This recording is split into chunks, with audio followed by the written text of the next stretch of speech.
They say you only hear it once. When the last fire dies, and the silence becomes something else entirely, you'll hear it breathing, not beside you, inside you. The story I'm about to tell you, I heard it from a trapper who found it carved into the trunk of a blighted pine. Words dug into the sapwood with a frozen fingernail. Comes from the old places, where the snow falls so thick it smothers the sound. Where the Ojibwe and Cree elders have warned for centuries of the Wendigo. It is not a ghost. It is not an animal. It is hunger, a famine of the soul, given form. Born from a person who, trapped in the deep winter, consumed the flesh of another to survive. But survival is not what follows. The hunger becomes infinite, and the person is hollowed out, stretched into a skeletal giant of ice and matted hair, heart frozen solid in a chest that can never be filled. Elias Brackett thought he was alone. His partner, Silas, had left for the trading post 5 days prior. A 2-day journey. The blizzard hit on the 3rd. By the 5th day, Elias' food was gone. The fire was eating the last of the furniture. And the wind. The wind didn't sound like wind anymore. It sounded like it was shaping words. A long, drawn-out hiss between the logs of the cabin. Starve. He told himself it was the wind. He told himself the shape he saw moving past the frosted glass tall to tall was a trick of the storm. But then came the smell. A sweet, coppery rot. The smell of a long-dead kill, thawing on a spring day. It poured in under the door, filling the cabin. It was the smell of the grave, and of fresh, spoiled meat. It did not move. It only watched. And Elias felt a new feeling, one that drowned his terror. A gnawing, desperate emptiness in his own gut. A saliva that flooded his mouth at the sight of the thing. He was hungry. Ravenously, insanely hungry. Not for his last strip of jerky, for something warmer. Fire. The old tales say it is the only thing a Wendigo fears. The only thing that can kill it. Elias thrust the flame toward the door, but the cold was so profound. The fire began to die in his hands, the heat sucking from it, turning it black. Silas found him 3 days later. Elias wouldn't speak. He would only point, with a trembling finger, at the tree line. When Silas went to look, he found no tracks in the fresh snow. Only a single, dead pine, its bark stripped away, and carved into its flesh, a phrase. Elias Brackett lived another 40 years. He was a quiet man, they said. Never ate meat again. Couldn't stand the sight of it. But every winter, when the deep cold set in, his family would hear him get up in the middle of the night. They'd listen as he paced before the fireplace, stoking the flames desperately high and whispering to himself. The Wendigo is not a monster you meet in the woods. It is the emptiness that follows you home. It is the hunger that remains after the feast. So tonight, when your house settles, and the world goes quiet, listen to the silence. Is it silent, or is it holding its breath? He tried to burn the memory out, but some frost didn't melt. It grows inward. Elias Brackett built a life after that winter. A good life, by all accounts. A wife, Mary, 2 children, a farm that stubbornly clung to the rocky soil. He was a quiet man, a gentle father. But Mary would tell her sister, in confidence, that he had a habit. In the deepest part of winter, he would wake screaming, not from nightmares of the creature outside the door, but from dreams of the emptiness inside it. An emptiness he said felt familiar. He could not abide the sight of blood after that. Could not taste meat. He lived on potatoes, turnips, and broth.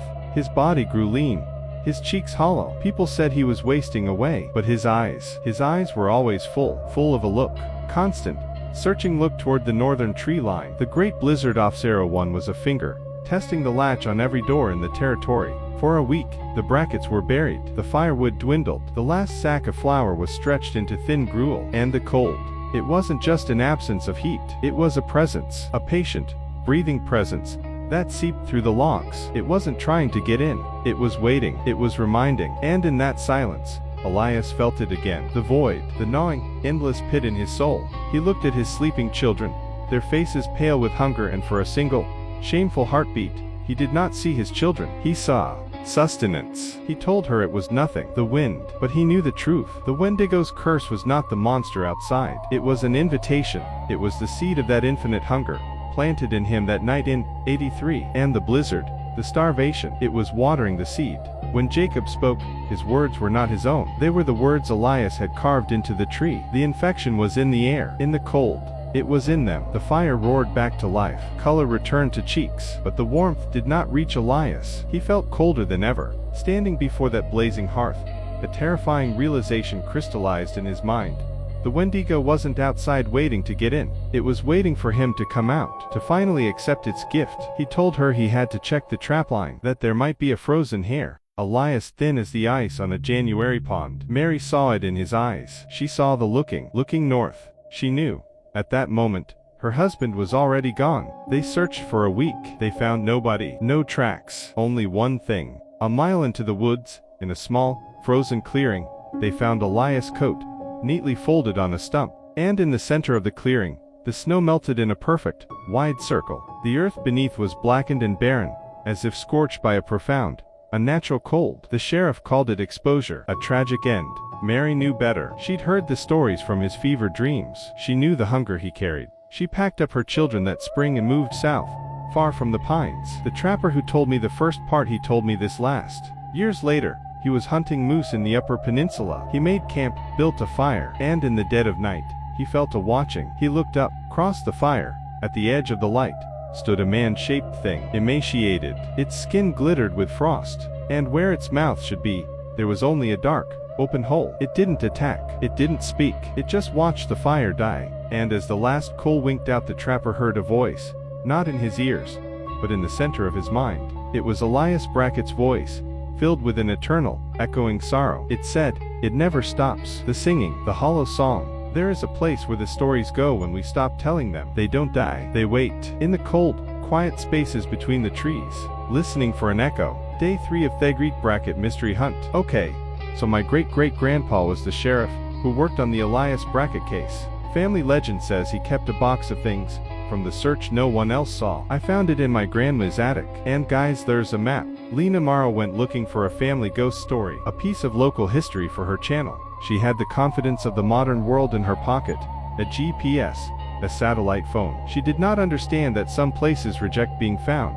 They prefer to do the finding. The first rule of the deep woods is that you are never alone. The second rule is that the thing keeping you company is hunger. Okay, not funny. Is someone out there? It was a trail of breadcrumbs made of frost and memory. The coat. Then, 100 yards on, a single, fresh footprint, long and narrow, pointing north. Then another. They were leading her off the map, off the earth. That's when she smelled it. The sweet, coppery rot from a century ago. It filled the tent.